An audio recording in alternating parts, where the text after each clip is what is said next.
Welcome to the Blast Zone, the podcast where we dig up the bombs that shook Hollywood and try to find out why they went up in flames. This week, in space, nobody can hear an evil gay robot plot the end of humanity. This is Alien Covenant. This is a tale of horror and blood. Let's go! Rocket!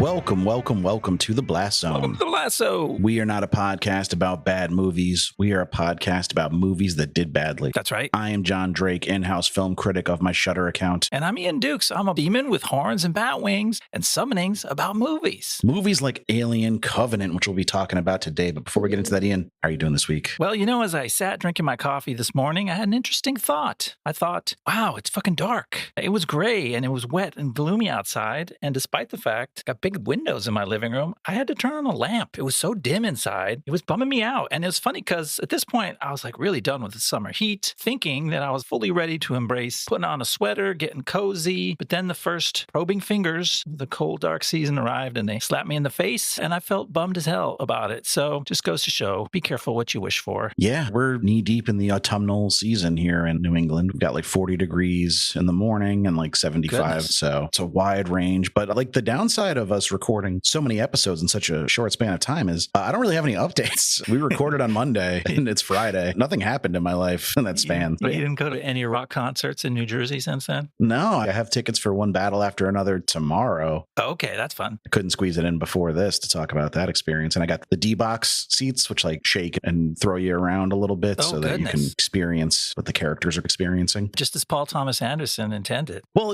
everyone's saying like go see it in a premium format. And this is what I got. All right. This is what's Okay. local to me. So I got to take what I can get. No, that's exciting. You'll be experiencing one rattle after another. Oh, geez. Ian's on I his just came bullshit up with today. I did not pre-write that. That's just how quick I am. Yeah, you didn't know what I was going to talk about. You had no idea. Although I did send you my confirmation email that I got the tickets. So Yeah, I'm stoked you get to see that. I'm almost inspired enough to go to a theater myself. We'll see what happens. you can go to the big theaters like the Vista and stuff and see it like the way it's meant to be seen. That's a great old-timey movie house. I might have to try that out. LA's got to be like the movie theater capital of the world still, even though the Cinerama Dome is still closed, right? Yeah, they closed down the best theater we had. I don't know if it's the capital of anything, but Hopefully it comes back. They haven't torn it down to put anything else there yet, so fingers you crossed. can still hold out hope. Yeah, I hope so. It was a great theater as the ArcLight and a cool monument as the Cinerama Dome. Hope it stays. Speaking of cinema, did you happen to watch anything you wanted to share with the listeners? I did. You know, we're about to talk about the sequel to Alien that happened to come out 38 years later. So I thought fitting that I watched a movie called 28 Years Later. Oh, look at that segue. Another much later sequel and another much beloved sci-fi horror series. I mean, 28 weeks later was not 28 years ago. No, it's not an accurate description of the movie timing. It's about their world. The movie itself came out in June of this year, 2025, as we record this. And it just now hit Netflix just in time for spooky season, so people can check it out. They got the original filmmakers all back together. Danny Boyle's directing. Alex Garland wrote the script. They got cinematographer Anthony Dodd Mantle, who won the Oscar for his work with Boyle back in 2008, Slumdog Millionaire. So with all this time passed and these now legendary filmmakers on the project, I think I went in thinking that the movie would be bigger, that it might be more Hollywood, more polished, more contemporary, like an Alex Garland movie maybe, but I was wrong. I was dead wrong. This is a small movie. It feels totally homemade, low budget. It's really quirky. It's idiosyncratic, perhaps even inappropriate sometimes in the off-the-wall decisions it makes in its story and its storytelling. Are you talking about the Jimmies? The Jimmies, yeah, but like more than that, the Bone Temple, the whole last half of the movie gets weird on you. I don't know if it will work for everybody. I'm not sure it totally worked for me, but I do respect that these guys at their advanced age decided to make a movie that has that much sort of naivete and youthful energy. It's almost like they went in with the punk rock aesthetic, just like we're just going to do what we want. And of course, it's got a lot of blood and gore. So if all that sounds good, then listeners maybe want to hop on Netflix and get some chills. I rather liked 28 Years Later. I thought The Bone Temple itself, which is the title of the upcoming sequel, 28 years later, The Bone Temple, Right. was a pretty striking image and probably where a lot of the budget went to, because I feel like they actually did build that thing somewhere in the English countryside. But yeah, it's a bit of a puzzle as a movie. If you don't want spoilers for the end of 28 years later, just fast forward a couple minutes. But he's saved by a roving band of Jimmy Savile impersonators. And I didn't know who that was. I had to look it up. You didn't know who Jimmy Savile was? Oh, that was like a big story like 10 years ago, because he was outed as being like the most horrific predator in maybe the history of the known world. Wow. He donated to all these children's hospitals and was a big philanthropist, which just got him access to like children. And he did it for decades. He even he sexually abused elderly people, kids, basically anyone that he had access to. So I was very confused why these guys were all dressed up like him. But then Danny Boyle, I heard an interview with him and he was like, we're trying to show all the cultural touch points that society missed out on. As far as they're concerned, Jimmy Savile is still like a saint going around and helping underprivileged people. Like we meet the main Jimmy early on in the first scene of the movie and he's watching Teletubbies. Right. So he was like, yeah, these kids grew up still idolizing him and had no idea of his misdeeds. But also I don't trust the Jimmys in the movie either. So I think that's also trying to draw our attention to the fact that there might be something nefarious about them. They're pretty weird. So even if, like me, you didn't get the cultural reference, you're like, who the fuck are these guys? But I thought Ralph Fiennes was really good in it. Jodie Comer had a very tough role to play, and I think she did a great job. It was I agree. But it was a much smaller movie than you were expecting, especially because 28 weeks later from 28 days later really ramped up the Hollywoodness of it. That's probably where I got pointed in the wrong direction. Yeah, but if that wasn't a Danny Boyle movie, he handed the reins off on that one. So this was his return. And I think he's handing the reins off for the next one, too. Okay. Nia DaCosta is going to be directing The Bone Temple. Very interesting. That'll be probably a whole nother take on this world. I'm interested to see where it goes from here. It certainly got interesting at the end, and now this world has a lot more variety and interesting characters in it than you thought you were getting from the start. Not to mention fucking giant dripping hogs as far as the eye can. Like there's several in this movie, just enormous peni. Yeah, you'll have to see it for yourself. Tune in, folks. Like a baby arm. All right.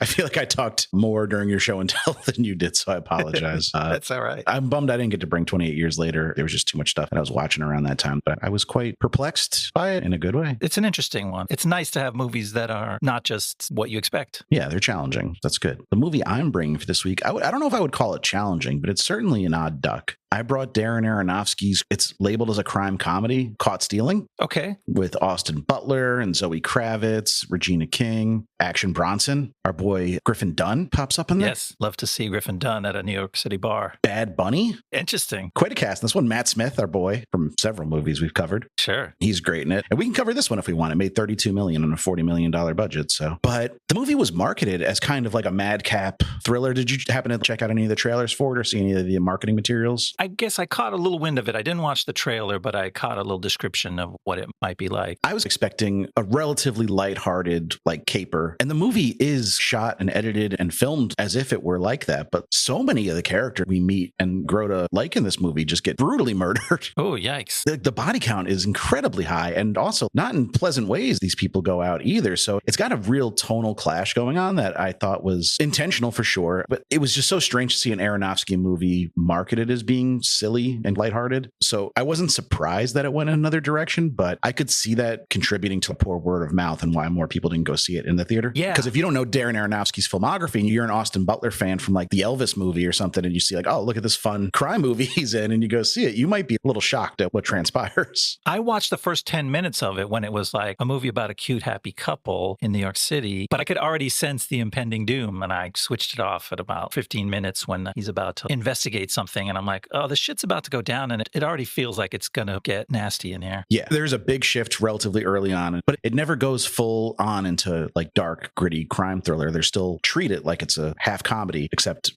there's just people being killed brutally in every other scene. That being said, it was certainly well acted by everybody in the main cast, and it was wonderful to see my beloved Shea Stadium on screen again, albeit in CGI. You know, I used to go to many games at Shea Stadium. As a youth, I could walk to Shea Stadium from where I lived, and they had Pepsi can night, where if you brought a Pepsi can, you could get into the stadium for free and get a really terrible seat. But the Mets were so bad, the stadium was so empty, they would just let you move down throughout the game, and eventually you'd be right on top of the dugout. That's sweet. And there's a cute cat in it, so that's a bonus too. We love a cute cat. Yeah, worth checking out, but just steel yourself for some tougher scenes than you're probably expecting based on what you've heard about it. Now I got to go back and at least get into the meat of it and see if I'm down to hang with it. I mean, Austin Butler's very likable, so if you're down with him, I think you'll find something to enjoy. Yeah. Speaking of something to enjoy, that's the best I could do here. Ian, have you ever been a fan of the Alien franchise in general, Covenant specifically? No, I'm too scared. Wow. All right. Well, I get it. There are scary movies. Let me qualify that. I am too scared, but I'm a sort of Alien fan. I'd seen the first two, which obviously, like most people have seen at this point in American history. I was too young to go see the original when it was out, but I remember clearly being traumatized seeing stills of the chestburster scene in Fangoria magazine before I ever saw the movie when I was like 9 or 10 years old and just being a little bit shook up by that. I think I saw Aliens in theaters because I was a teen at that time. I remember it being a huge pop culture thing and it being very fun and thrilling to go see. I would love to see Aliens in theaters. I never got a chance, and that would be incredible. Yeah, that was a rah-rah movie. That was when like you expected to go to movies like Rocky IV and stand up and cheer and clap at the screen and shit. So it was one of those movies. Yeah, Aliens has like applause breaks in it, like the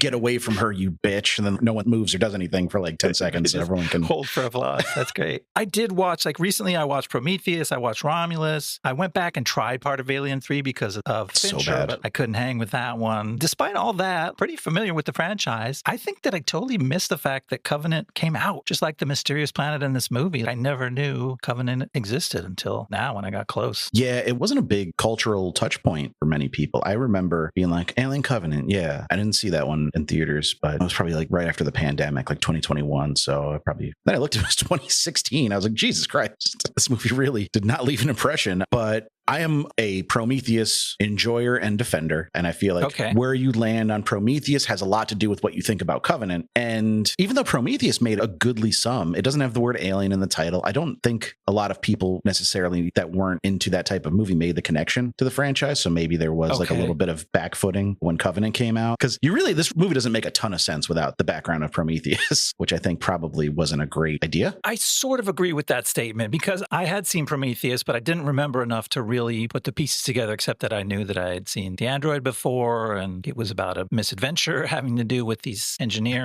guys. That's a term for it. But I felt like if you come in without that knowledge, you won't get the little details about the lies that the android tells you in the middle of the movie that get cleared up later. But other than that, it pretty much works as a stock alien-type movie. It's a very well-worn adventure plot. Random accident shakes up a space cruise. People wake up out of stasis. They get a mysterious transmission. They go to investigate. And they get in trouble. You don't really need a lot of background to get what's going on as far as that part of the movie. But the movie is trying to do a lot more than just that. So I think you're not necessarily meeting the movie on its level if you're just taking it for a fun adventure plot, because Ridley Scott is trying to decipher like not just the beginnings of the xenomorphs, but the beginnings of humanity and what it all means with these movies, which like I don't know that everybody was on board for that. No, with a lot of extra homework and studying, I think I pieced together what I think his mythos is that he's assembled. And it's revisionist history, right? Like all that wasn't there with the start of Alien. This is retconning. It's a George Lucasian effort to try to go, by the way, all this links together and it makes sense and it tells even more of a story than you thought. And that's something we'll have to discuss. I feel like Ridley Scott is playing two sides of this effort. Like he's excited about the lore. He wants to make it all have bigger meaning and go way deeper than you ever anticipated. But at the same time, he wants to handwave a bunch of stuff, especially when it comes to the plot. And I'll spend quite a bit of time during the rest of this episode niggling about plot quirks that annoyed me. There's times when he wants it all to really connect, and there's times where he's like, no, whatever, it's fine. Just do that. We got to make this happen. My friend Tim was telling me he's a big alien lore enjoyer and fan, and he was watching some behind the scenes thing of Prometheus, and Ridley Scott was just like, he was just like picked up a flute in like a prop room. He's like, what if they started the spaceship with a flute? And I'm like, man, people are poring over this shit for like clues and meanings, and you're just throwing shit in willy-nilly. Like, you don't give a fuck. There's a xenomorph on the wall in like a cave drawing in Prometheus, but then he comes out and he's like, this is the first appearance of the xenomorph canonically. David invented the xenomorph in this movie. But it's like, but then what was on the wall? He probably just thought it looked cool. But like, he's got the desire to build these kind of mystery boxes, but not the attention span to actually seal them up tight enough to where they work. Exactly. It's all kind of half-assed, but the thing is, Ridley Scott is such a talented filmmaker that you're willing to watch his half-assed shit because it still can be really compelling, This movie looks brilliant. It's visually great. There's all kinds of really compelling stuff in this movie, so I'm not totally condemning it. It's more that when it gets that close to the mark, my expectations get raised, and then my persnickety sci-fi nerd side comes out and says, I want my seasoned space explorers to behave this way, and they're behaving this other way, and that makes me unhappy. We are going to complain a decent amount about some, let's call it inconsistent writing in this movie. But I did want to say off the rip that I do like this movie. And further than that, I think it is the scariest Alien movie since the original. Yeah, that seems to be the consensus. I don't feel like I had weighed enough of them thoughtfully to know, but this is a movie that you feel it attempting to give you the same pattern of scares that the movie Alien defined a generation of sci-fi movies, of a monster on a ship that you have to run away from. And this movie leans into that. And so that's why I'm actually surprised, especially compared to Prometheus, which was much more of a thinky, head-scratcher, kind of weirdo movie, why that one made money and this one didn't. Because, yeah, maybe you couldn't put all the pieces together, but this one gives you the action, and audiences usually aren't as much of sticklers as I am. I think Prometheus is a better movie, but this is certainly an easier sell from like a marketing point of view, especially it's got the word alien in it. Like everybody was very coy about whether or not Prometheus had anything to do with Alien before the movie came out. It was all like a thing. And this one, I remember seeing it, and the trailer even was cut. And so it was a really effective trailer. It was cut to Country Roads by John Denver, which plays a big part in the movie. And it was that scene where they're in the med bay and everyone's like slipping over blood, but you never actually see the creature. And I was like, they must be abandoning the whole Prometheus thing because there's no hints to it or anything. It just looks like a standard scary alien movie. Come to find out, no, not at all. This is absolutely a direct sequel to Prometheus, attempting to further that mythos along. It's two movies stitched together, and I even saw places where the filmmakers seemed to discuss that outright, that they really had two movies on their hands. And there are definitely places where you can see the seams and they don't quite stitch together all that great. Should we try to stitch together a timeline of this movie getting into production? Nice. Yes. Let's hear how this thing happened. All right.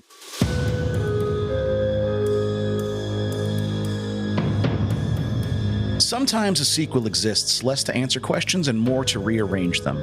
Alien Covenant, released in 2017, was Ridley Scott's attempt to bridge the gap between the philosophical mysteries of Prometheus and the creature feature thrills of Alien. Whether it succeeded is a matter of some debate. Critics had strong opinions just bursting from their chests. Development began almost immediately after Prometheus, with Scott promising a follow-up that would track Elizabeth Shaw and David into the stars. Damon Lindelof opted out, leaving the script to cycle through writers including Jack Paglin, Michael Green, Dante Harper, and eventually John Logan, who brought a tighter, more traditional Alien feel. If you can feel the alien, it's too late. The studio pressured Scott to bring back the xenomorphs after criticism that Prometheus had sidelined them, though Scott still wanted the focus to be on David, the evil gay synthetic who fancies himself a creator. Casting brought back Michael Fassbender, whistle and I'll come, now playing two roles, the returning David and a new android named Walter.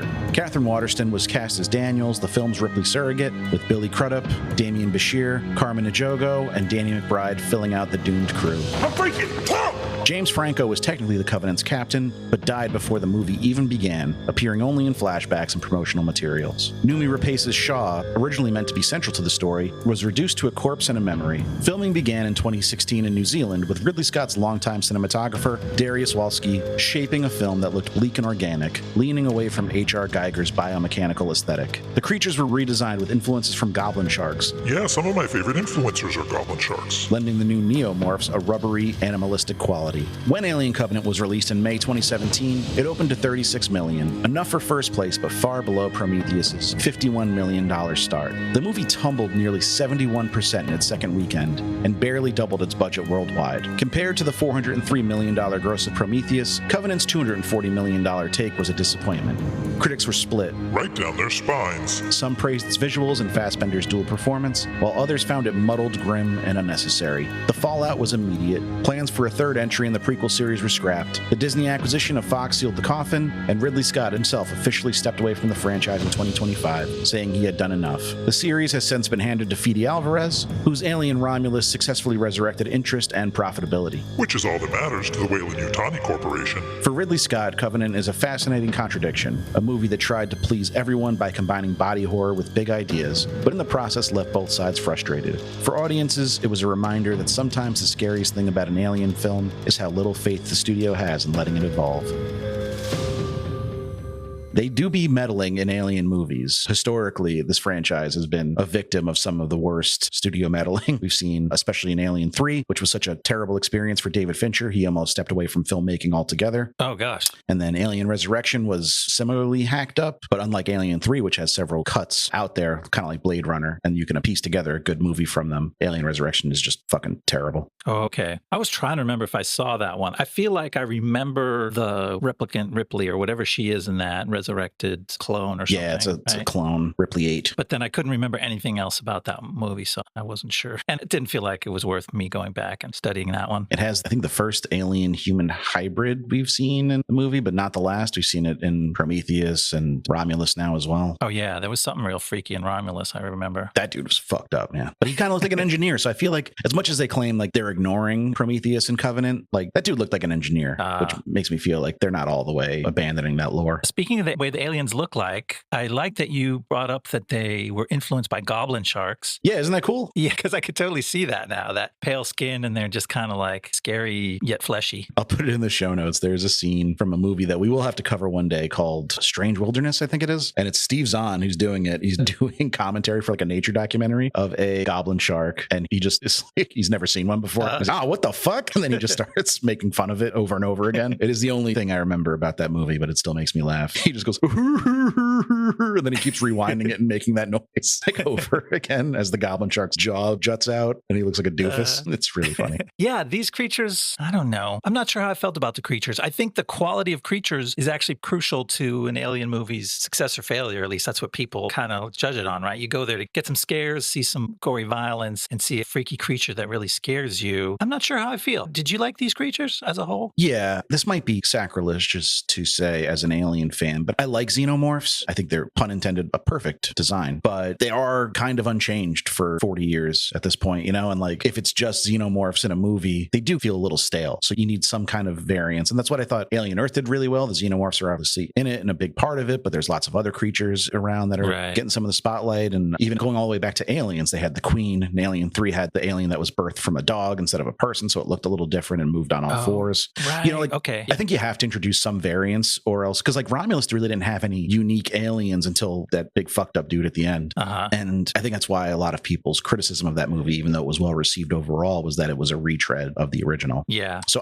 there's a long-winded way of saying I'm for introducing some new aliens. I think you need to have the xenomorph there as an anchoring element, or it doesn't really feel alien enough, but I like to have other stuff going on as well. In simple terms, I guess I did like that they started with some soft, fleshy guys, and then they graduated to a bony, shiny guy for the end, and it was rewarding. So I guess I'm in favor of the creature sequence in this movie. And it makes sense in terms of the way the creatures function. The neomorphs don't have as complex of a way to kill you. Like, they don't have the inner mouth that juts out and is like a stabbing thing. I don't believe they have the acid blood, which is a big defense mechanism that the xenomorphs have. Can't really shoot them on a spaceship because they'll destroy your ship just by bleeding on it. So it makes sense that David is trying to perfect the neomorphs and he gets a more efficient killer out of them. But like, the neomorphs work as just like a more primal, antagonistic alien creature in this. They're fast as hell. And just the scene where we're introduced to them and they're fighting them in the reedy swamp. That's cool action. That's like a good action scene for an alien movie. Very solid stuff. Should we start talking about some of these scenes in a more ordered manner? Yeah, absolutely. Let's launch this expedition. All right. The 2,000 passengers and 15 crew members of the colonization vessel Covenant are asleep in stasis pods when a random neutrino burst critically damages the spaceship. Ship's android, Walter, played by Michael Fassbender, begins an emergency revival of the crew, but 2 members, including the captain, are killed in the process. First officer, Orem, played by Billy Crudup, is scared and tentative, but he takes over as captain. The crew sets out repairing the ship so they can complete their 7-year journey to the intended destination planet, Origai 6. Suddenly, they detect the transmission of a human voice from a previously uncharted world much closer by. Partly because the crew is hesitant to get back in their hypersleep pods, Orem wants to check out this possibly habitable nearby planet. The chief terraforming officer, Daniels, played by Katherine Waterston, privately protests against the change, but her husband, who was Covenant's former captain, is dead, and the new Captain Orem makes the decision to change course. Do you really want to go investigate a planet where people unironically sing John Denver all day? Doesn't sound like a place I want to hang out. It's creepy, and it's, like I said, that's a well-worn trope. Was it already well-worn to have the creepy minor key version of a popular upbeat song? Or is that not the trope you were referring to?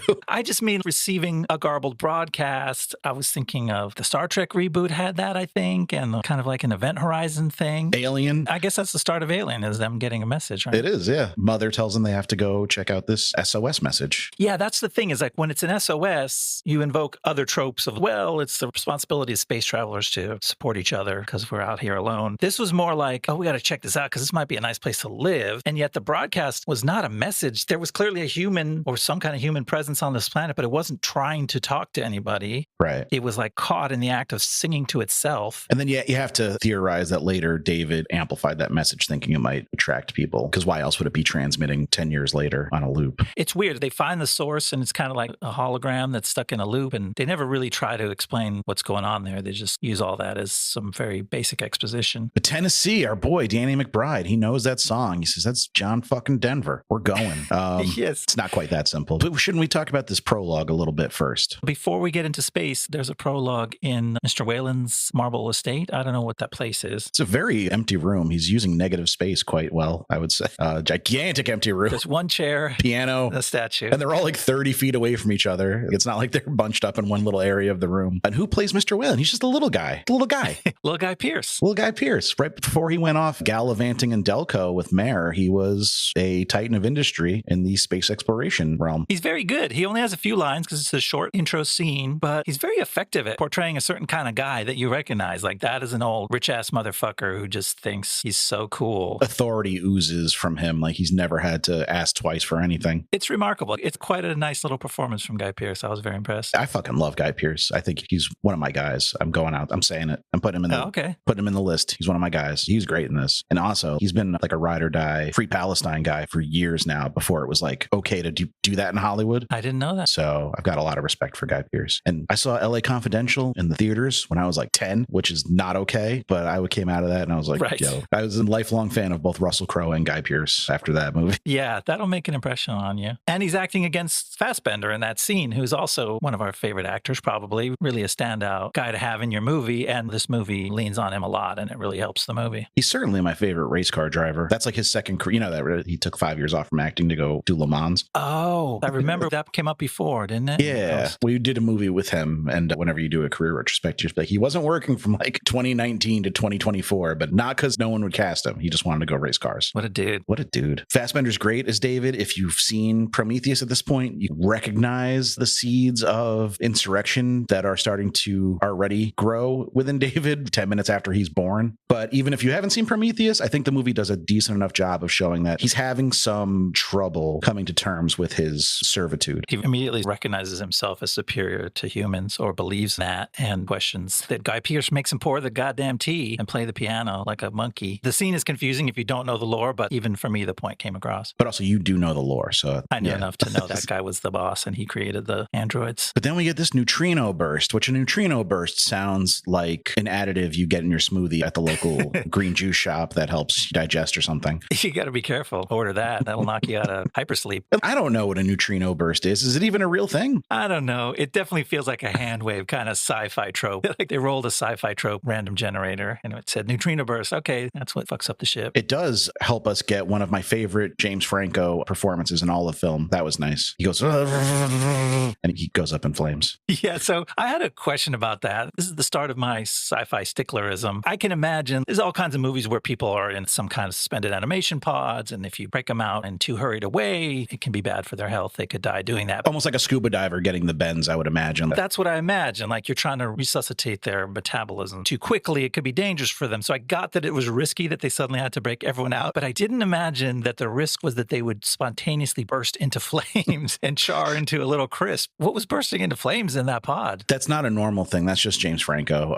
Oh, okay. That's a specific problem that he has. They did lose 46 colonists, but we don't see how they died. So we don't know if that was how they all perished. But yeah, I don't know. What does one thing have to do with the other? Why are they bursting into flames? It doesn't quite add up for me. I would think you would suffocate or your heart would stop or you would have an aneurysm or something. But I guess none of those things are cinematic. They wanted us to be really certain he was dead. Yeah. I think that's it. Like, what would be cinematic? If he just explodes in a fireball. The audience will get it that he's not coming back from that. And I did. He's dead as shit. And his wife, everyone's got a wife and a husband in this movie, is Katherine Waterston, our gal. We had covered her in Inherent Vice. Yeah, she really made an impression on me in Inherent Vice, as she did on the hero of that story. She looks really different in this. She's got the bob haircut that is she's probably best known for at this point, similar to the haircut she had in Logan Lucky. Whereas in Inherent Vice, she had like long blonde hair. She had pretty long hair in Inherent Vice, which, I mean, take my comments on women's appearance with a grain of salt. But this bob haircut was pretty severe. It was like a bowl cut. And I'm like, it feels like a space hairstyle.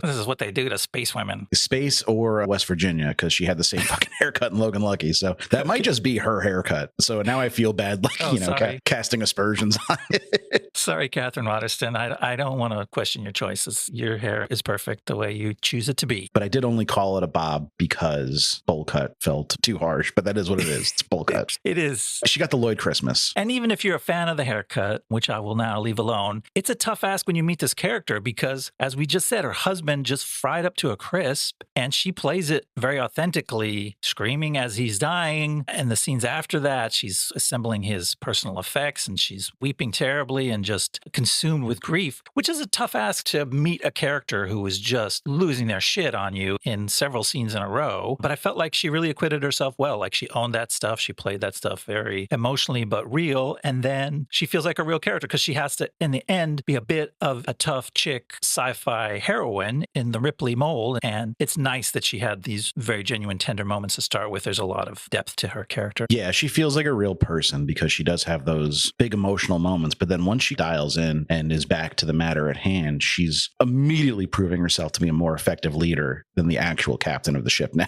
Yes. Captain Orem. Like, she's very mindful to not undermine him in front of the team, but she's immediately like, hey, can I talk to you real quick? And just like, are you fucking stupid? This is a terrible idea. I do think the move, like the idea to go to this other planet that they have not done any reconnaissance on, could not even find with their scanners until just now. Franco's death and the death of the colonists does do a good job, though, of explaining why they might be willing to take this risk because they're so hesitant to go. And they do harp on it that they're like, everyone's hesitant to go back into hypersleep. Yeah. So I thought that was good writing to throw that in, as we know this is a little far-fetched that they would do this, but we're at least trying to explain why. I feel like the explanations, the writing hits the right notes for me in this first act. We've got to shout out Billy Crudup as the new Captain Orem. He has got this anxious energy. He's a guy who just is not confident, undermines himself. And the thing is, he actually, like when you listen to the words, he says the right things, but he rubs everyone the wrong way so hard in every scene, his crew, Daniels, because he actually tells her, we ought to check it out because it is so close and it seems so promising. It's worth checking out. And that's kind of hard to argue with, but he still seems wrong about it. And he obviously was very wrong the way they execute the checking out. Yeah, we'll have to get into the actual how they go about checking out the planet because I feel like things could have went a lot better if they weren't fucking idiots. But Sure. We'll get to that as it comes up. But yeah, he's a real insecure guy trying to project authority, and he does a good job of kind of showing that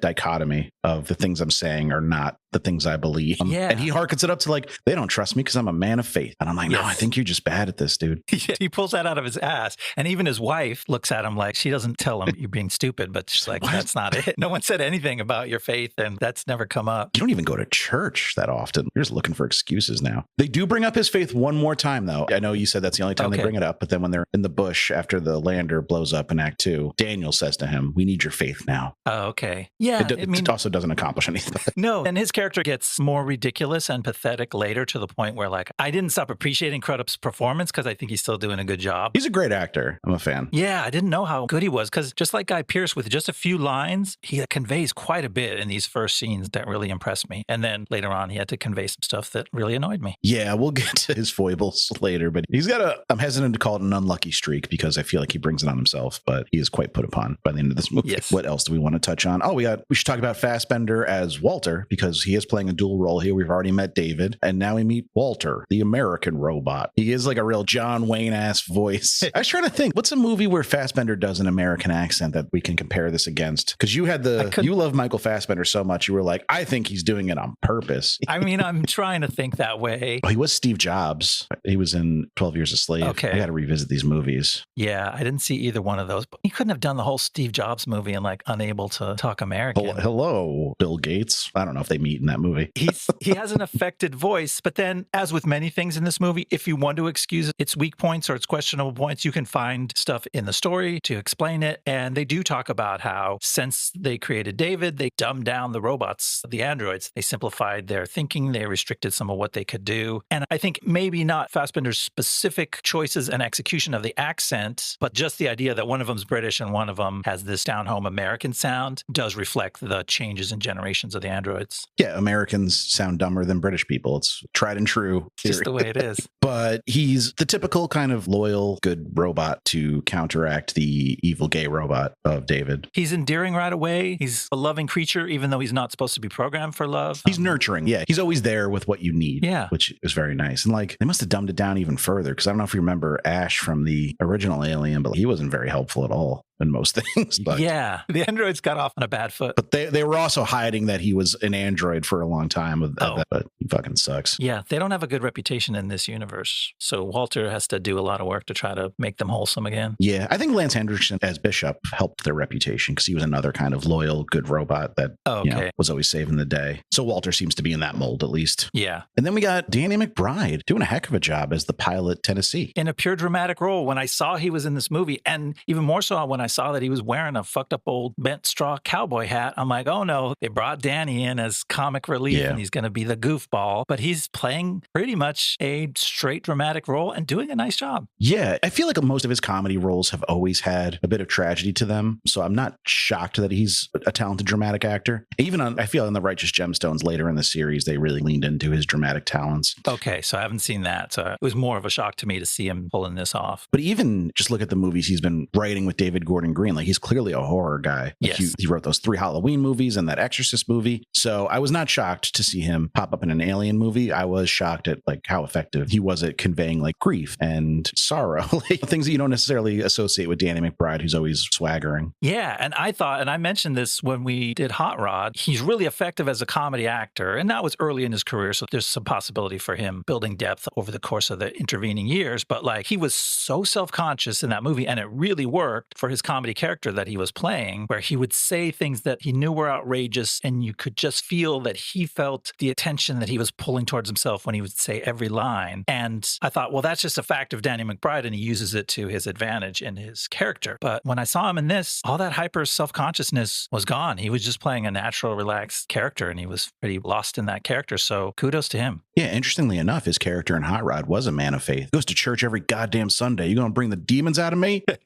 That was 10 years ago, so he also had time to hone his craft. It's possible that he would not have been capable of this type of performance during the Hot Rod era. That's true. And he's been drinking green tea all day for 10 years, so that changes a man. There you go. There you go. All right. Was there anything else from this section we missed, or should I head on to Act 2? Let's see what happens next. All right. The Covenant reaches the newly discovered planet, and most of the crew form a landing party. They fly down on a small landing ship through a powerful ion storm in the upper atmosphere to reach the surface. There they split up, with most of the team climbing a mountain where they locate the source of the human transmission. It's a recording left by scientist Elizabeth Shaw, playing from within a crash-landed spaceship of alien origin. But unbeknownst to the expedition members, 2 of their team are infected by alien spores. One gets violently ill on the landing craft until an alien creature known as a neomorph suddenly bursts out of his back. Another crew member falls to the ground nearby with another one of the creatures bursting from his mouth. As the team attempts to fight off the neomorphs, a stray shot sets off an explosion that destroys the lander. Trapped and surrounded by the aliens, things look dire for the remaining crew until they are rescued by the appearance of the evil gay android David, who years ago was a former companion to Dr. Shaw on the doomed mission of the spaceship Prometheus. David leads them to a great stone hall in the empty ruins of an alien city, now populated only by piles of the twisted corpses of the civilization known as the Engineers. The team begins trying to make contact with the Covenant in orbit above, but communications are compromised by the continuing storm. Meanwhile, the android David cuts his long hair until he looks nearly identical to the Covenant's newer model android Walter. David speaks to Walter in private, attempting to awaken Walter to the idea that he has capacity to think creatively and act freely. But things start to go bad when a full-grown neomorph infiltrates the chambers and kills another member of the crew. Captain Orem happens upon the scene and sees David tenderly communicating with the neomorph. Orem kills the alien and threatens to shoot the android too, but David convinces the captain to follow him downstairs. There he tricks Orem into looking into an alien egg, which allows a facehugger to jump out and clamp onto Orem. A xenomorph alien soon bursts from his chest. Oh my God, the xenomorph, I know him. Shortly thereafter, Walter realizes the frightening truth. David is the one who killed Dr. Shaw and all the engineers who lived here, and has since been experimenting to develop even more deadly aliens in order to wipe out humanity. So Walter confronts his fellow android David. Meanwhile, up on the Covenant, the pilot Tennessee hatches a plan to rescue his friends using the ship's cargo transport. While Daniels and the other crew fight their way past the xenomorph to get outside, Walter and David have a massive hand-to-hand fight to the death. Security Chief Lope is briefly attacked by a facehugger, but a teammate helps get it off of him. Finally, it appears that the only 3 survivors to emerge from the building are Daniels, Lope, and Walter. They arrive at the landing zone just as Tennessee arrives with a cargo lander. With luck, the survivors might escape. I just want to make a clarifying point that the evil gay robot stuff about David is a reference to a very funny tweet that I think is gone now from right around the time Alien Covenant came out. Oh, okay. I tried finding to put in the show notes, but I can't find it anymore, but it was very funny. He found it. Check the show notes. Now I understand your reference. I mean, he's also an evil gay robot. He does kiss his other android person. Yes. He's at least bisexual because he kisses Daniels too eventually. He tries out kissing Daniels too to see how that works for him, but he doesn't seem to be as into it as he is with his twin. Yeah, they play the flute together. Yeah, we'll get to that. Talking about relationships, this movie is a lot about relationships because Act 2 is when I realized that the crew, they're all married to each other. What made you realize that? It could have been the fact that half the dialogue in this part of the movie is, hey, babe, yeah, babe, I'm your wife, babe. That's right, babe. Remember we got married to each other? That was awesome. They're really driving this point home. Yeah. Orem leaves his wife with another of the expedition crew. He's like, be on your best behavior with my wife. And he's like, oh, okay, I will. My wife's over there, so. And I'm like, this is really weird. Is this just random that the company hired a bunch of couples? And then I'm like, oh, they do also mention, as with many things in the script, it's explained they're going to become colonists. They're not going to fly back when they get to their destination. So it makes sense that you would hire a bunch of couples so that they could be part of the colony when they get there. Yeah, they have to populate this new planet. So need to be fucking. I mean, there is a gay couple, but they can adopt some of the other colonists now that sure. 46 of them died. And there's tons of embryos traveling on the thing too. So they're ready to do some heavy population. I would say this ought to be a helpful device to make all the deaths more poignant, because typically you take a horror movie with this kind of plot thing and you're like, expedition team goes down to the surface and you're like, 9 of these 10 people, I don't give a shit who they are. I just met them and they're gone. They're going to die. But in this case, it's a little hook to go, oh, that person is causing all this extra grief because their spouse is still alive back on the mothership kind of deal. And it works once. We'll get to that. There's one very poignant moment, but it's a lot. It's also just like a lot to deal with. So I'm not sure it was like, it balances out where it was partly confusing and partly emotionally relevant. So it was a mixed bag for me. Far be it from me to tell people how to grieve, but it was another knock against Orem. I don't feel like he was upset enough about his wife just getting barbecued on the lander. You think? I felt like that's where he melts down, but that's maybe an editing thing for me. He stands in front of that lander crying for like an hour while there's a gunfight and they're wrangling aliens like 20 feet away. And they come back to him at the end of it and he's still just standing there gasping and crying. So I don't know. I think that's when Daniel's like, we need your faith now. She was just trying to think of anything she could say to him to fucking to snap him out of it. Get him moving. This dude sucks so bad. Yeah. Should we get into my big problems? This is where like all the plot stuff starts happening that annoyed me one thing after another. If it makes you feel any better, you are not the only person to raise these concerns. But okay. Yeah, let's get into some of our qualms. Starting with just the idea that like they walk out onto a planet that they're like, we didn't know this planet was there. What are the rules in this universe that you don't cover your mouth when you're going into an alien planet where there might be microbes that are just like mildly unhealthy, not to mention alien goo that does crazy shit as it does in this movie? Yeah, they are absolutely way too cavalier about exploring this uncharted planet. And this was a common criticism of Prometheus as well, where they're very careless about how they explore this new terrain, and it leads them getting killed in Prometheus and leads to a bunch of them getting killed here. I kind of went, okay, I guess this is the world they live in. But then I think the bigger thing for me was everything we know about real astronauts, pilots, military operators is how prepared and disciplined they are. And that's the reason why Apollo 13 was really cool. That's why we like the story of Sully Sullenberger. We like people who are ultra competent and maybe still get walloped or almost walloped by the events of an exciting thriller story despite their competence. But in this movie, all these people who trained for, I don't know, 10 years to go on this mission. I think it's 16 or something total that they were supposed to spend on the ship in hypersleep. Okay. Yeah, this is a huge huge mission. This is not the original Alien, which was like space truckers, desperate guys who just take low-paying jobs where they're disposable. And that went a long way to explaining why the people on the Nostromo made some terrible decisions. And Alien Earth has expanded on this as well in a way that feels intentional. Like they're showing you, like, we hired a bunch of idiots because it's the only people that would take this kind of job. But when you're a colonist, it does feel like there's a different standard. Yeah. You'd want to send smart people to populate that planet with more smart people and have a functioning society. Yeah, and half the people who get off the ship on this crew are literally security types. They're carrying weapons and they seem to be military trained. The other half are scientists and terraforming experts and all this stuff. And they have a scenario. So maybe we're a little cavalier about catching an alien virus when you step into an uncharted world. They have a situation where they're split into two halves. And yeah, the walkie-talkies don't work, which is another annoying sci-fi movie trope. Oh, you're cutting out. I missed the important piece of information. But even when they can talk, they don't say the thing that's important. Yeah. They each have a crew member who is suddenly deathly ill, pale, vomiting blood, and they don't tell each other. So neither side knows that it's like a thing that they should stop and deal with. What do they say? They're like, he's bleeding. I'm like, that's the least of what he's doing. He's literally convulsing. Yeah. And he puked blood onto you. He's not just bleeding. The extent to which they lose their shit and just can't communicate. Don't come in the ship. There is a quarantine situation. You would think they would just all know what that means and deal with it a different way. Now, maybe they're not going to stop these creatures from bursting out of them, and they would still end up 2 minutes later in the same situation trying to fight off neomorphs. But I would just feel better about the movie and the crew if they just acted more professional. Yeah, as far as I can tell, there are no other creatures on the planet when they arrive. It's David and them. So if they had face masks on that were airtight,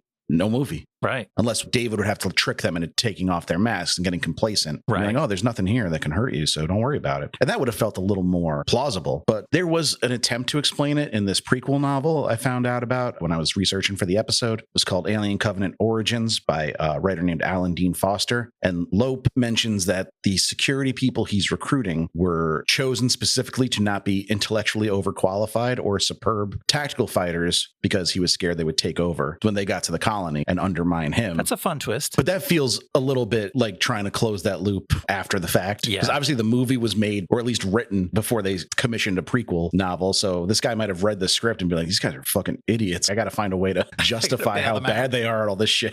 So like, I don't put much stock in that being an intentional decision in the movie. I just thought that was a fun little nod to the fact that even the people who were working on auxiliary materials for the movie were like, these guys are stupid. Yeah, which is also, as an explanation, it's cold-blooded when you realize one of those security guys is Lope's husband. His husband, yeah. So he married an idiot just to make sure that idiot didn't take over the planet. It's so fucking weird that Lope is played by Demián Bichir. Yeah. It's such a nothing role. And he was already in the Hateful Eight. It's like he was already a big deal. He was Bob in the Hateful Eight. He was great in that movie. Okay. He's just got 6-7 lines of dialogue throughout the whole movie, maybe. Yeah, he's an actor with probably too much horsepower for the role he's in. Makes me think that his role might have been bigger in some version of the script or what they shot, and it didn't make it. Also because he's one of the 2 human survivors at the end. So it's like, well, why did that guy survive when we haven't spent any time with him? It feels like maybe he just lost some scenes. Yeah, and Ridley Scott is famous for filming like, my cut of the movie's 4 hours, but then they're like, we're obviously not going to make that. So yeah, there probably was a lot of Lope left on the cutting room floor. There was a lot of Lope left on the med bay floor too, you know. Oh, goodness. Spoiler alert. Speaking of med bay floors, let's talk about how we meet these neomorphs. Yo, all my qualms melt away. First of all, the way that dude is convulsing, like kudos to that actor. Yes. Right before the backburster comes out, because that's a fucking terrifying moment when he just like is shaking uncontrollably. Horrifying. And then when you start seeing the thing come out of his back instead of his front, I don't know why that was so much more horrifying to me, because I guess maybe we're just like desensitized to chest bursters at this point. But like when the cracks start forming like in his spine, I was like, oh no, this is one of the gnarliest scenes, if not the gnarliest scene in an Alien movie. And by gnarly, I just mean fucked up and gory and scary. It was super gross because that neomorph happens to have some punk rock spikes along his head and spine. Yeah, he's got a mohawk. So he leads with his spikes coming through the guy's spine. First, it squirts the captain's wife with blood in the face, and then it continues its way out through the spine. It's really gross. Some really disturbing body horror, but really well done. That's the payoff that you're supposed to be able to deliver in an Alien movie, and this movie did it creatively and well. I think it's between this scene and the C-section scene in Prometheus. Because you know me, I have a problem with like medical gore, and that kind of combines body horror and medical gore, Okay. whereas this one is really just body horror. But this one is so fucking just visceral. Yeah. And when Kareen sees what's happening to this dude, she has the absolute correct response. She's like, let me the fuck out of here. And Tennessee's wife, Maggie, who is another pilot and mechanic of the ship, makes the clutch move, as they say on the internet, to order pizza. No. to lock the door of the med bay, but it leads to a really fucked up standoff where Kareen is begging to be let out because this guy's convulsing. She's smart enough, at least in that moment. She's terrible on the radio, being able to communicate the situation, but she's smart enough to lock the door. She's like, just fucking hurry up. It's crazy. Shit is bananas. Like, well, all right, we're trying. Like, she was like, something's on the ship now. Something's wrong. And don't criticize me for freaking out, but talk to you later. Yeah, she tells her husband, like, don't fucking tell me to calm down. Yeah, but say what's going on so we can do something about it. She did everything right up to this point. Where she fucks up is by opening the door and slipping on a big puddle of blood when she tries to shoot the thing and let it out. Both victims in that scene slip on blood, which gets a little bit frustrating, but I get it. And it's gross and it's some pretty good action. Yeah, slipping on blood is that's got to be a lot of blood. So that's pretty fucked up. But yeah, it did feel like they're playing the hits a little bit when she walks in with a gun and immediately slips on him. I was like, did we just do this? But also, Kareen, she has a knife in her hand. She manages to kick the neomorph when it jumps at her first. And then the second time it jumps at her, she's just like, well, I guess I'm dead now. She doesn't even try to stab it. It's moving real fast. It's only cat-sized at that point, but it's ravaging the fuck out of her face with its claws and teeth, conceivably. They don't show too much of that, thankfully. Yeah, and we see them in the brush. One of them that's not even fully grown yet. Doesn't he like rip somebody's jaw off with his tail? With his tail, yeah. There's a cool kill that's just basically a swipe of the tail that's really gruesome. You see the true identity of Rusty Nail, perhaps? Just taking jaws off willy-nilly? Like, taking a page out of the old Rusty Nail handbook. So, the neomorph coming out of the mouth after the back one, I was like, well, this is fine. This doesn't seem that bad. It's actually a relief. Which is crazy because it's still pretty fucked up and gross. It's really bloody, but at least that hole was already there in that man's body. He just used it as an exit. Exactly. So not as bad, but these little fuckers, they scurry. Yes, it's a cool scene. They're in this reedy marsh, and these things are just causing the most horrific bloody havoc, popping in and out, just running around and screaming, and it's gnarly. Yeah, the movie really ramps up into the horror of the second act because there's almost nothing in the first act to speak of in terms of action or anything scary, which is true for a lot of horror movies, but like occasionally you'll get an opening scene that kind of sets up the stakes of the horror and what can happen. We don't get any of that in this. It's pretty serene, except for James Franco getting barbecued. Yeah, she's conveniently remembered James Franco exploding into flames as a pleasurable moment for yourself, so you didn't think of that was horror. But it's bloodless. It's bloodless. And it's like a technical malfunction. No one did this to them. That's right. So it's a little different. It's more of a disaster than anything malicious. So I think the movie does a really good job of like settling you into a feeling of calmness and then just shattering it in pretty rapid succession. Like everything goes wrong super fast once they're on the planet. Yeah, and super dramatically. Those two guys get sick. All of a sudden, things are exploding out of their bodies. And then the stray shot by the mechanic that blows up the ship really blows up the lander. Just like with James Franco, they're like, we need to make sure everyone knows that this lander is dead and it's not coming back. And it blows to hell. And it does. And we get a nice little shot of the neomorph scampering out of the lander as it goes up in flames. The only survivor. But luckily they're saved by David, looking very Scandinavian with his long blonde hair. He comes into that scene like Strider, like scaring off the ring wraiths. The ring wraiths, or kind of like an Obi-Wan scaring off sand people. Like he shoots a flare and then he's wearing this hood. It's very fun. It sort of helps with that pivot because the movie is very techie space sci-fi, but then when you get into David's world, it's very gothic horror and mystical. And so this is kind of a fun transition that hints at what's to come. So they follow him back to his lair and he gives the most homoerotic recorder lesson of all time to his friend Walter. You were like, I didn't pick up on anything homoerotic, and that's because you're pure of heart and mind. I guess so. He literally holds a flute up to Walter's lips and goes, you blow, I'll do the fingers. Yeah. And then he kisses him. With the kissing, that was a clue. I should have picked up on the clue when he kissed him lovingly on the lips. But other than that, I was transfixed by the scene because Fassbender's performance is really good. It's technically mind-blowing because it's the same guy, and yet the camera is pivoting around and they're like both playing the same recorder. It's really well done. And then I guess because I already had a sense of dread about David, a well-earned sense of dread, I was like, don't let him point that recorder at your face. He's going to fucking stab you with it. And I wasn't wrong. I was right. Eventually, he does exactly that. Yeah, but I don't think he decided yet that Walter was like a lost cause. He's still he's gently nudging him to being like, we could probably kill all these guys if we wanted to. Like, yeah. No, I think you're right. In this scene, David is definitely like falling in love with Walter and trying to woo him and recruit him to be like he is. But no dice. Walter is a true blue loyal bot. He's a good dude. He's got loyalty. He's got royalty inside his DNA, but he doesn't have any DNA because he's a robot. We got more qualms, I think. Yeah, I have a whole list of plot nonsense that We'll just rattle them off. We get them out of the way, and then we move on. It's no big deal. We got to speak our truth. So yeah, Rosenthal is one of the female members of the team. She walks off. First of all, she walks off saying, She walks like a mile away. I need to wash up. So yeah, she wanders all around this ancient civilization until she finds a ladies' restroom and starts splashing water on herself. And it's so far away that no one hears her screaming, which I guess is kind of an alien thing. Yeah, they're not in space anymore, so someone could hear her scream. Someone should have heard her scream on this planet. You go behind a rock. You go behind the closest rock that is big enough to cover your delicate bits, and you clean up in full view of the rest of the crew. People are way too fucking willy-nilly separating from each other after what they just witnessed. It's annoying, right? If I'm them, I'm fucking holding hands. Like no one is going anywhere without letting go of the chain. Like we're a kindergarten class on a field trip. We're doing the Red Rover arm locks. Yeah. Nobody's getting through this barrier. But anyway, Rosie goes off, gets herself killed. The captain, Orem, goes, finds her dead, shoots that alien dead, but still no one knows because it's happening so far away that the rest of the people who both these people walked away from don't know what happened to either of them. You can't hear the gunshots.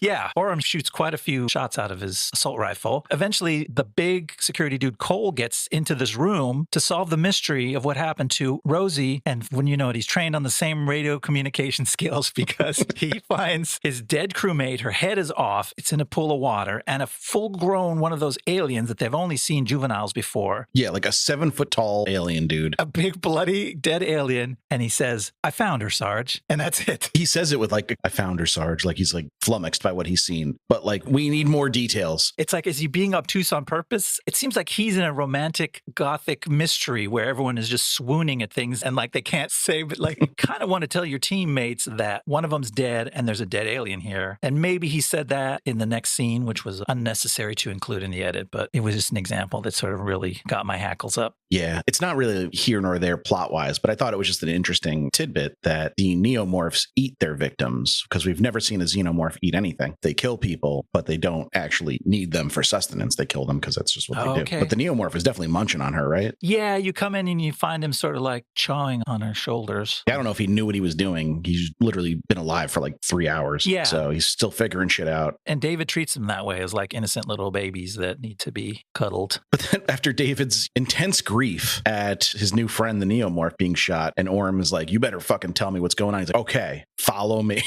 Orem's like, he would never mislead me, right? Yeah. Orem walking into his own death is just like almost too much. Like you almost can't contemplate what's going on there because it's too enraging and insane. And he's moments away from he has his laser sight on David's chest because he just saw David's cooing lovingly to the thing. He shot and David freaked out and was like, that was my baby. And it's like, you pretty much killed David at that point, right? Like you've just learned that he betrayed your team. He allowed this thing in and it killed at least one more of your team members. But he's like, no, I'll explain it to you. Follow me. You just have to look into this egg that is pulsating menacingly. Exactly. And it's like, okay, maybe you would follow him because you think you still need to learn something from him to be able to get off this planet. But he follows him and then he shows him this thing. Look what I've been doing. I'm making alien eggs. And at that point, you probably shoot him. And I promise it's okay to look at one. He literally says, it's perfectly safe. And it's like, what are you doing? Is Orem like... He's got a death wish. Is he killing himself because he's so pathetic and this mission is already so fucked up that I bet that somebody would try to offer that explanation. Men of faith don't kill themselves. That's true. The only sin you cannot get absolution for. It's a real failure in the script to me that he sucks so bad at his job. Yeah, it is infuriating to watch this fucking comedy of errors that Orem goes off on. It's bad writing. It's just impossibly stupid.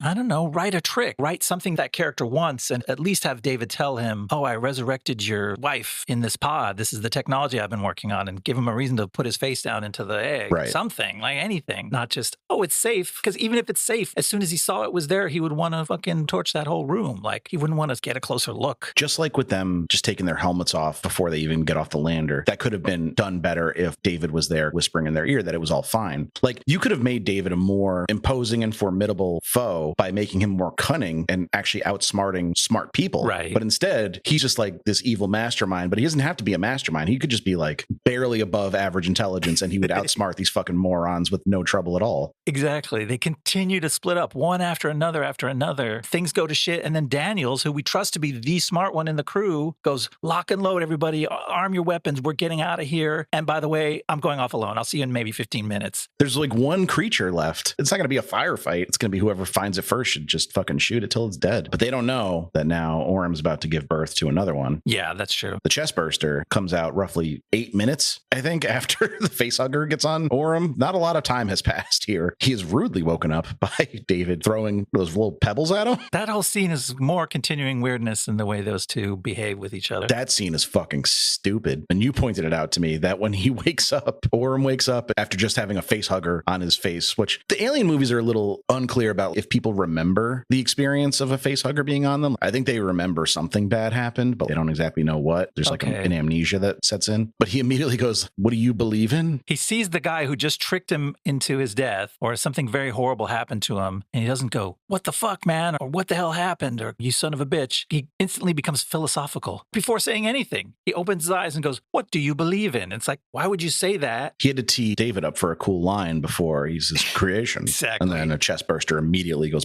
Exactly. He's now in a cheesy 80s action movie where the good guys and bad guys both get off these witty remarks. And so he was just the setup man. The good guys and bad guys both get off, you say. So David and Walter did continue their flute lesson. Then continues a somewhat more rambunctious interaction. Yeah, they beat the robot shit out of each other. Pretty cool. Which is fun. That's fun, as they're both pretty super powered. What's really weird, one of the last things I want to complain about was during all this stuff that we've just been talking about, all these things happen. Rosie goes, she gets killed. Orm finds the alien, shoots him with a lot of machine gun fire. David takes him down to the thing. Facehugger gets him. It gestates. It gets born. This whole time, where's Walter? Walter's this super-powered member of the crew that could be helping him. He's nowhere for at least an hour while like screaming, shooting, chest bursting, all this stuff is going on. He was practicing the recorder. Maybe. But David's back. David's in his lab and he's playing the recorder. And then Walter just shows up, steps out from behind a curtain and resumes the like creepy, gothic, mad scientist laboratory part of the film. I think what happened here is that thing we're talking about. Like they had all this stuff filmed where it was philosophical and heady and a mad scientist in his laboratory and these men debating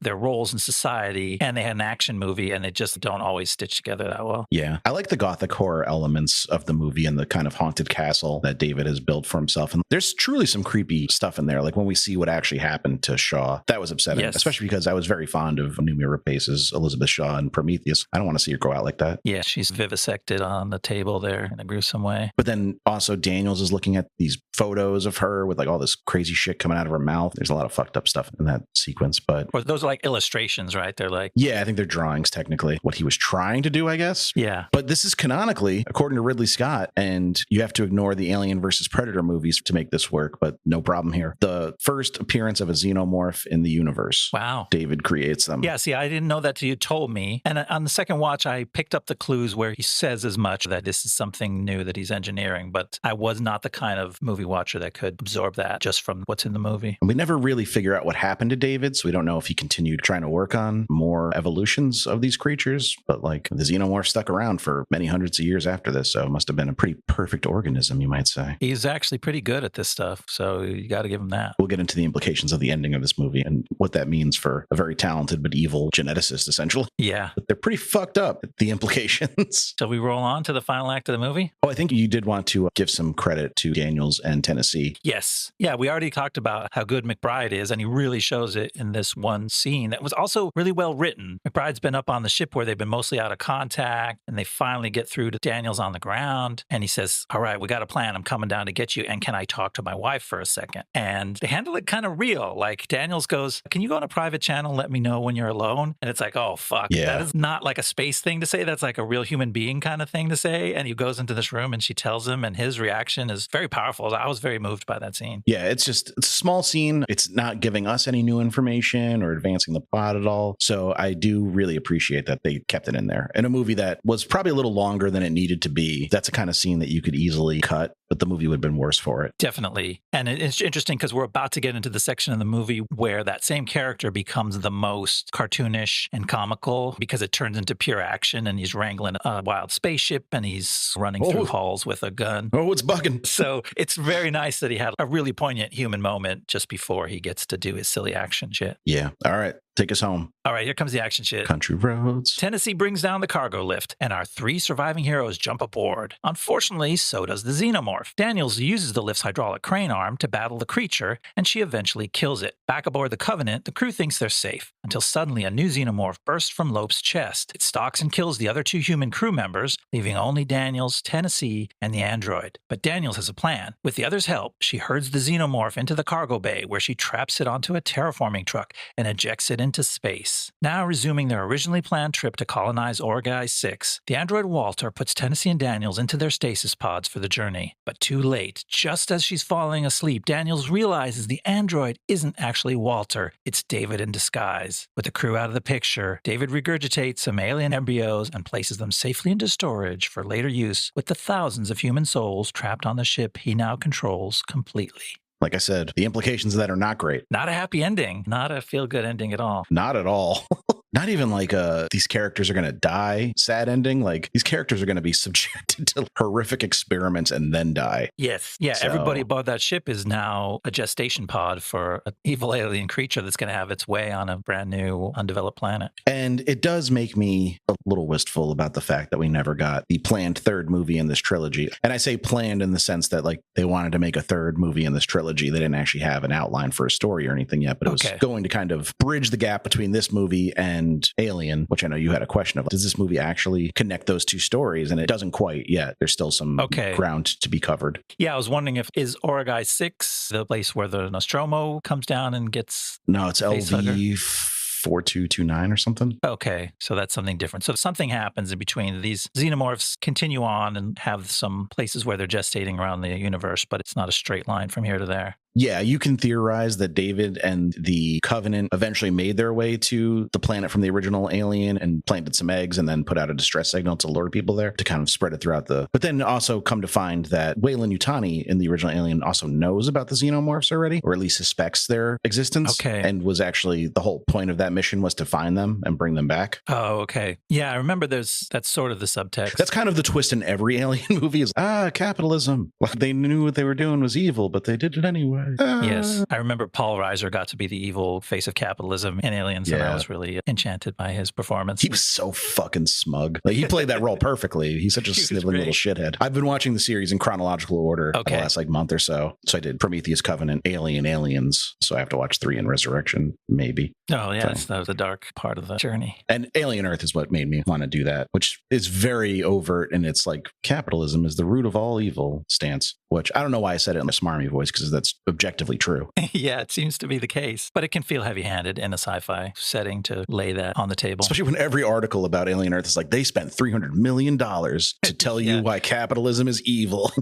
Embedded irony to the whole thing. Yeah. But so this movie ends a couple times. It's got the reverse John Carter thing going on. We have the cargo ship escape and the fight on the deck of the Covenant that feels like if you wanted this movie to have a happy ending, you could shut it off there and be done with it. Yeah, that's a climactic battle. It's definitely drawing things from past Alien movies. Katherine Waterston mentioned in doing interviews for this movie that she was like, there was the worry about being compared to Sigourney Weaver and the Ripley character, and she just tried to not think about all that stuff. But man, they make it hard. In this scene, she's wearing a tank top. She's operating a crane. Phrasing.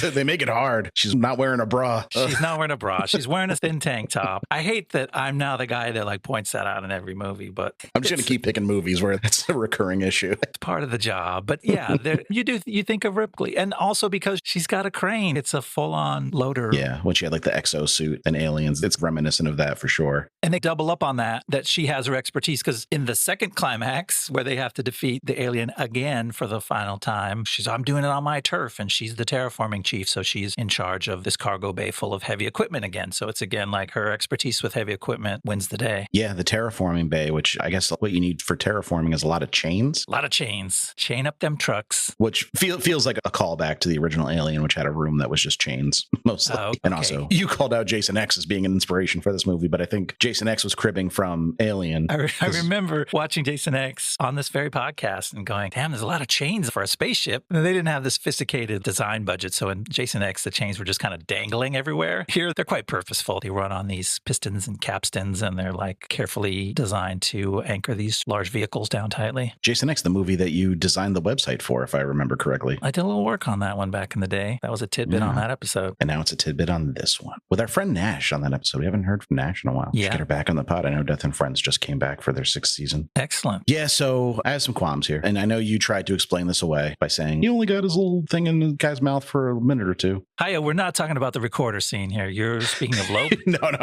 I'm speaking of Lope, who, like, it seems like a couple days after his interaction with the face hugger, a chest burster comes out of his stomach when they're back on the Covenant and everything's peachy keen and they're all relaxing, taking a chill pill, which would be fine if that's the reality these movies want to live in, where that's how long it takes. But Orem had like 8 minutes before the chest burster got him in the previous scene. So it was really bad. This feels like sacrificing continuity for storytelling. And I just feel like you get paid a lot of money for this shit. You should be able to think of a way to make it line up. It's more of like, we get paid a lot of money, so we don't have to care. Like, it definitely has that feeling, which is the reason we go over all these little nitpicks, is that if it was just one or two, it would be like, okay, there's compromises and little things that get brushed under the rug when you're making a movie this big, but there's so many of them that it feels like a pattern, that like it's a comment about the amount of care that was taken in this movie. And it just feels like a little bit like you're getting cheated because little things happen that you're like, why did that happen? That doesn't make sense. The reality I've assembled in my mind based on a lot of offhanded comments and interviews is that Ridley Scott reverse engineers the script to get to the points he wants. Like, the script is not the driver. He has these scenes in mind and these kind of scenarios in mind. And he's like, I need the script to get me here. So do that. That's very interesting. That's been said about him, because that sounds exactly like how I perceive it. It's just what needs to happen to get to the next plot point. Basically, what I've heard is the more involvement Scott has in the script, the less sense it's all going to make. But there'll be some really cool stuff. He's a visual guy. He's not so much into the storytelling as he is like telling a story with visuals. I think that's perfectly illustrated in this cargo bay climax, where it looks gorgeous, right? But it feels like it's been done. Like, and I guess that's part of the point here, is to make people remember the earlier Alien movies. But like, all of a sudden Daniels has this plan. They don't get backed into it. They don't get pushed to the wall and have to improvise something. They just go, oh, there's an alien on board. Okay, let's herd him into the cargo bay, and then I'm going to lock him in the cab, and then I'm going to eject the truck. And there's a little complication so that it's a little more exciting rather than just easy. But like, it felt anticlimactic because everybody knows, including the characters apparently, that when you have an alien on the ship, you got to eject them from the airlock. And so let's get that over with. Yeah, there is an element of playing the hits in this final section. But the hits are hits for a reason, but I would have liked a little more. I'm tired of seeing aliens get blown out of airlocks, man. Yeah, it looked cool as hell. There was all that sparkling, like, broken glass that was in zero G's sort of funneling out the open cargo bay door. And it was nice to look at. It would have been nice if they, when they first found out that there was an alien on board, had been like, oh, okay, let's seal it into this one hallway by closing these doors before it murders 2 more of our crew. But no, they decided they didn't have that thought yet. And in a very unfortunate setting, they were blasting some R&B music and taking a shower together, because they were the only couple that survived. Were they married? They were married. Were they married? Oh, I wouldn't have known. Surprisingly, these 2 people who happened to work on the ship were actually married, and they finally thought they were safe. And so they had a nice little sexy shower time together that ended in blood and terror. That felt like a real horror movie moment when they're like getting it on in the shower and then the tail creeps out from under it. That was like a real 80s slasher movie thing. Like, you can't have sex. You're going to be punished for this now. Exactly. And weird, at the end of this movie, it was really near the end, to start doing like stock horror movie kill scenes. Yeah. So that was kind of dumb. But the movie wins me back with this final conversation between Daniels and, I'm going to call him Dalter, because there's some confusion about who it is. But also not really. I think Daniels realizes this is David 30 minutes after the rest of the audience does. Just because why would you cut away right before we see Walter kill David? And like, the movie doesn't, there's no movie. There's nothing else to do if that's Walter. If he goes, exactly. Yep, I'll help you build that cabin we talked about when we get there. all right, good night. And then the movie's end. Like, that's not an ending for this type of movie. Yeah, that's left. And from the moment that David cuts his long hair and steps out of his room and looks like Walter to a point where they're almost indistinguishable, like, oh, this is going to be trouble. Why did he do that? That seems bad. Yeah. That's very early. Doesn't even just cut his hair. If you remember, he had blonde short hair when he first arrived. So he cut and dyed his hair. So he Did was dye really... it, though? His hair was long and blonde, but I think his roots were brown. No, look at the scene where he first arrives on that planet. And when he releases the pathogen, he's got short blonde hair. There he has short blonde hair because he had dyed it. But by the time we meet him, when he's in his full... So he dyed it back? It grew out brown. So he has brown roots. He has blonde tips. He's a robot. Do robots have roots? Can he just change his coding? Like, Guy Pearce focused on certain things when he was designing this robot. And one of them was the ability to grow blonde tips and then natural roots. That's my theory. He's like a late 90s android who needs the blonde tips. And yes, to your point, very poignant, like very scary, evil, genius moment. He's already closed the door on her sleep pod and she's falling asleep. Right. He has nothing to lose at this point. As she goes. It's very subtle. I thought that was a nice, subtle, and sophisticated move to have her go finally build the cabin. And she realizes he doesn't remember the cabin because he's not the one she talked to about it. They didn't have that conversation, yeah. They never had that conversation, but he just has a blank stare like, okay, And just from that, she's like, wait a minute. And it's too late. The lights go out on her pod and she's asleep. I thought it was cool that they have her vitals on the screen there and you see her heart rate starting to get up as she slowly realizes. It was really an effective scene. It was just, it doesn't really work as a twist for the audience because it's so obvious, but it doesn't mean it's not an effective scene. Like, it works on one level, but not the other. It's Hannibal Lecter level of evil genius kind of shit. And I enjoyed that. He's going to do some fucked up stuff to all those people. Oh my God. Can't watch. I'm glad they didn't make the next movie because I just wouldn't want to watch that. They wouldn't be able to show that stuff. They would we would get to them after that was all done and he would just hint at what he did. Right. Because you can't show that shit. That'd be rated NC-17 at least. It's a good horror movie when it makes you imagine a whole bunch of horrible shit in your mind that it didn't even have to put on screen. It's pretty good stuff. True. And I think that's where I landed on Covenant. I think it was pretty good. The 71% drop week to week, I think, is indicative of how thematically tied to Prometheus it is, that maybe people went to see it and were like, I don't understand what the fuck was going on. We're watching these through a more critical lens because we have to talk about them in more detail. Yeah. But I think maybe a casual viewer would probably be pretty confused by what was going on here if they weren't familiar with Prometheus. I think maybe, I don't know, I definitely think there's one type of viewer that remembers what happens in Prometheus, or that's maybe a hardcore Alien fan that might be like,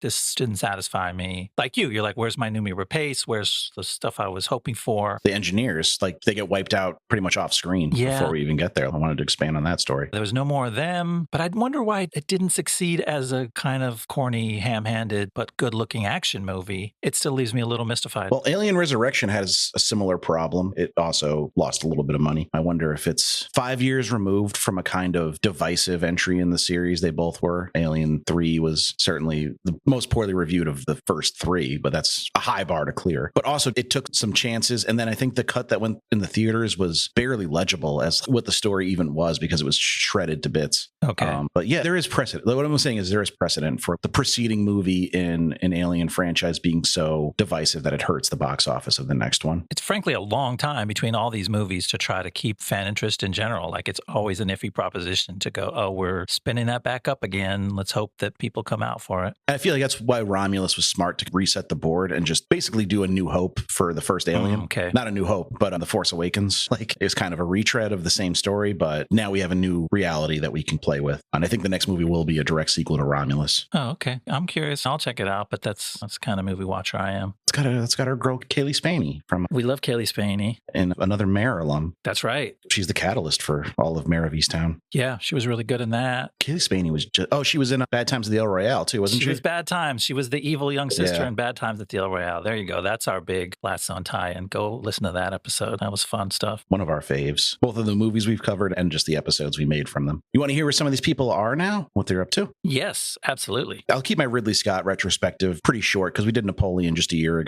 Okay. I did a retrospective in that one. So I'll just catch up to what he's been up to since. So Gladiator 2 did come out in 2024, got decent reviews, but probably lost money considering the fact that it cost $300 million to make. Damn. And it made $462 million worldwide. Yeah, obviously that's a loser, but I think they got 100 millions in tax credits, but I still think it's a loser at that rate. Still tremendous cash flow, though. Like in terms of just stimulating the movie industry, a lot of money changed hands. And so it can't be all that bad. A movie I don't care for necessarily, but I think Denzel's having a great time in it. But I think it's mostly a miss for me. The next Ridley movie coming out will be Man Doesn't Stop Working. Never does. He's making a movie called The Dog Stars, starring Jacob Elordi, Margaret Qualley, and Josh Brolin, set to be released in March of 2026. So not even that far away. That's 5 months away. That sounds cool. I like the cast. Post-apocalyptic. I'm into that. But Andy Greenwald said post-apocalypse is dead now in Hollywood, and we should move on to optimistic media because we're living in the post-apocalypse. There's a sense that the culture is shifting. That was a major wave in popular storytelling, and maybe it's already crashed and now something else is going to surge. Let's see. Written by John Logan, primarily. He wrote the final draft of the movie. He started as a playwright and then wrote plays through the second half of the 80s and the first half of the 90s before finally moving on to films, which were his first two were TV movies, Tornado! Okay. And RKO 281. Interesting. Then he would write the hilariously campy Bats, a movie I'm quite fond of. In fact, I had a bat in my house a month and a half ago. I remember you telling that story. Quite an ordeal. I should watch the movie Bats now. I'll tell my wife we're going to watch like the new Downton Abbey and I'll put bats on. Oh my God, is that going to traumatize her? She is not a fan of bats. I keep sending her cute bat reels on Instagram to try to soften her up, but no dice. Oh, God. He went from Bats to Any Given Sunday, which is a big shift in tone. Interesting. Yeah. And then he wrote Gladiator. So he already had a relationship with Ridley. He's been working steadily on some pretty solid projects this career. He did The Last Samurai script, The Aviator, Rango, which we talked about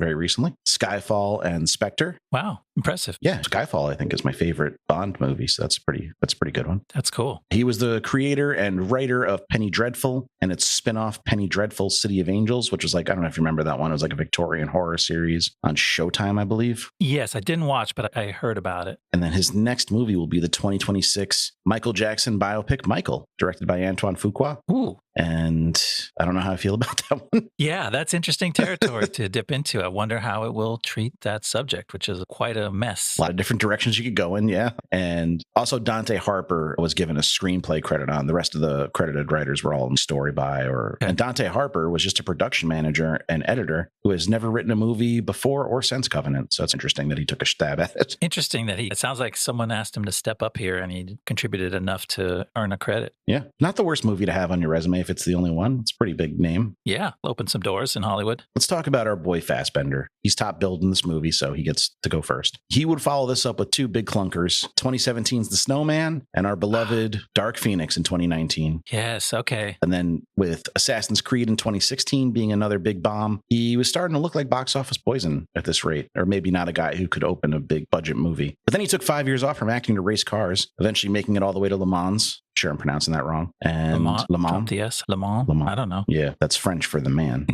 His return to acting was 2023's The Killer, which I was very excited about on paper, but disappointed with in execution. Yes, a good performance from him. It is a really wild, interesting character, but a slightly strange movie. I don't know how satisfying the movie was. Yeah, I would agree with that take. But then he indulged his sillier side with Next Goal Wins, the Taika Waititi comedy in 2023, and then Kneecap in 2024, which was about the Irish rap group Kneecap, who has also been very outspoken in their support of Palestine. That's right. They've been having some trouble getting booked, I think, because of it. So kudos for Fassbender. He also seems like a solid dude in that regard. 2025 saw him star in a movie we both loved, Black Bag. Yeah, loved him in that. And next he'll star in a South Korean sci-fi movie called Hope. And he also plays Colt Magnum in the completed, but currently, unfortunately, indefinitely shelved Kung Fury 2. Oh, wow. Just need somebody to buy it and release it. It's ready to go. Dang. Yeah, I would love to see that. I love the original.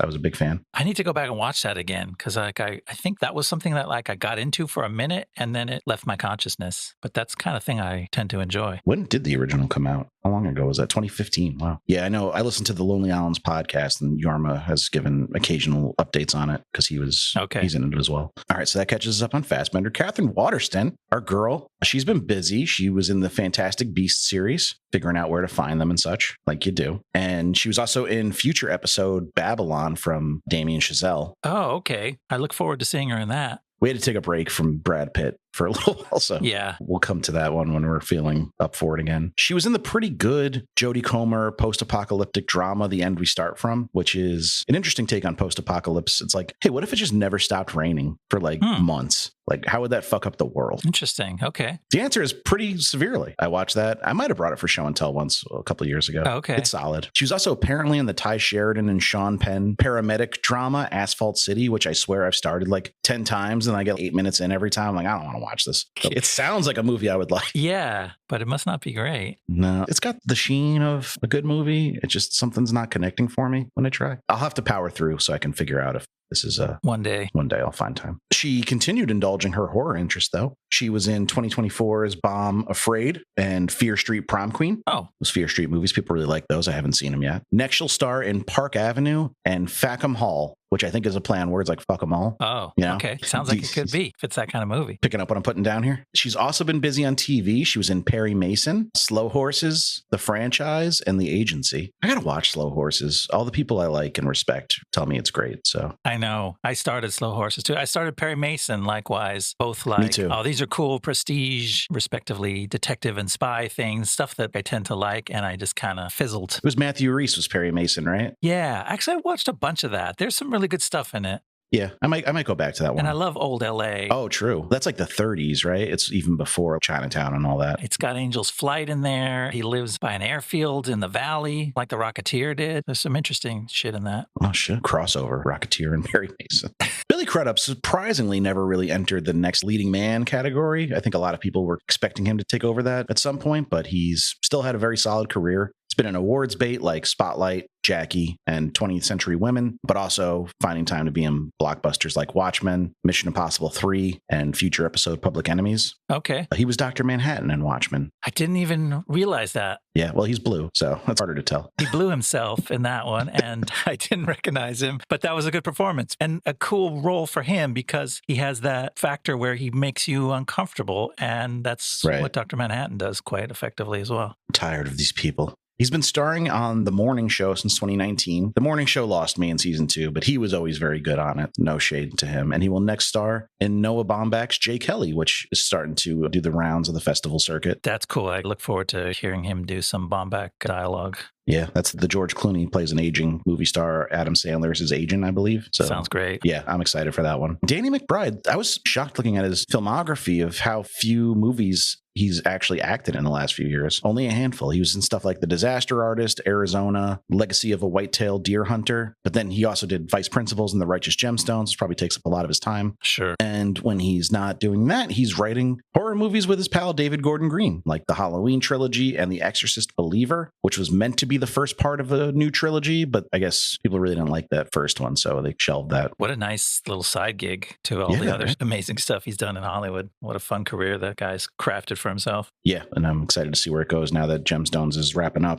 up. I believe it's already done. Okay. I'm about like 2 seasons behind on that show, so I got some catching up to do. Damn, I am all the seasons behind, but everyone says it's great. Yeah, I think the first season will grab you right away. It wasn't like a thing where I had to be like, the first 4 episodes are kind of slow. Like I have to do a lot of shows that I like. Yeah, give it a chance. Okay, I don't have 100 hours to give shows a chance. I'm trying to talk Ron into our buddy Ronnie Vare to come in and visit me as we can binge Justified. Oh, yeah. I'll make you get on a plane too. 3 of us will just be on the couch, pounding beers, watching Raylan. Shooting up the place. That sounds fun. Yeah. On TV, right? Not in my house. I thought that's part of to get into the Raylan spirit, you have to. That is definitely not part of the experience. Be fast and loose with your pistol. He does shoot like a bunch of people on that show, obviously. Do you want to hear a little bit of what we're doing next? Of course, I'm not going to give it away, but I can give some hints. Oh, yeah. What's the clue to the next spooky mystery? So it is a psychological horror from 2001. The big clue is that it is a star and director combo. This guy did both. Oh. Stars in the movie, directed the movie. It was his debut as a director. Wow. And it rules. Sounds great. And I'm sorry that it bombed, but I am looking forward to watching this movie and talking about it next week. If you want an additional clue, that actor has since passed away, sadly. Rest in peace. We love him. We'll talk about him on the show. show. Stay Sure tuned. will. So thank you guys so much for listening to the show. Reminder, you can rate, review, and subscribe to the podcast. If you listen on Spotify or Apple, you can write us a review. That would be very helpful. We appreciate that. We love when you do that. You can follow us on Twitter at BlastZonePod or Blue Sky, blastzonepod.bluesky.com. Email us at blastzonepod@gmail.com if you have movie suggestions, questions, or just want to chat about movies. Drop us a note. We love hearing from you, and we'll see you next time in the Blast Zone. See you next time in the Blast Zone. The Blast Zone. Drop it.